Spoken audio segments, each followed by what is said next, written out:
বছর ঘুরলেই লোকসভা নির্বাচন। বর্তমানে পায়ের তলার মাটি শক্ত করতে মরিয়া শাসক থেকে বিরোধীর সকল রাজনৈতিক দল।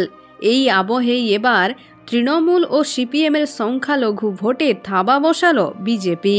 বনগাঁয় তৃণমূল সিপিএম মিলে মোট 500 কর্মী সমর্থক নাম লেখালেন বিজেপিতে। স্বরূপনগরে হাকিমপুর এলাকায় এক পথসভার আয়োজন করে বিজেপি সাংগঠনিক জেলার সংখ্যালঘু সেল। সেই পথসভার শেষেই মোট 500 জন বাম ও তৃণমূল কর্মী সমর্থকেরা কেন্দ্রীয় জাহাজ প্রতিমন্ত্রী তথা বনগাঁ লোকসভার সাংসদ শান্তনু ঠাকুরের হাত ধরে বিজেপিতে যোগদান করেন। বিজেপির দাবি এই 500 জনই তৃণমূল ও সিপিএম করতেন।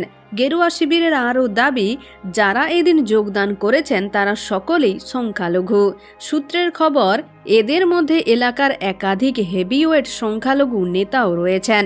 এদিন শান্তনু ঠাকুরের পাশাপাশি এই কর্মসূচিতে বনগাঁ বিজেপির সাংগঠনিক জেলার সাধারণ সম্পাদক রিপন বিশ্বাস সহ দলের বহু কর্মী সমর্থকেরাও উপস্থিত ছিলেন।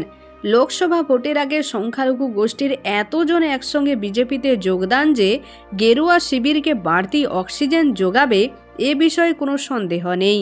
এ বিষয়ে কেন্দ্রের মন্ত্রী শান্তনু ঠাকুর বলেন, মানুষের মতিভ্রম কেটেছে, তাই এখন তারা তৃণমূল ছেড়ে বিজেপিতে যোগদান করেছেন।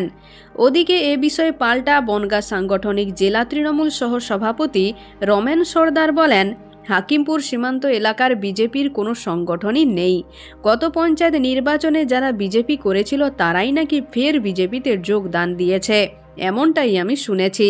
অন্যদিকে বিজেপিতে যোগদান নিয়ে স্থানীয় সংখ্যালঘু মানুষের দাবি, তাদের ভুল বুঝিয়ে তৃণমূল ও সিপিএম তাদের দলে আটকে রেখেছিল। তো বন্ধুরা, এখন এ পর্যন্ত। আবারও দেখা হচ্ছে রাজনীতির পরবর্তী আপডেট নিয়ে। ধন্যবাদ।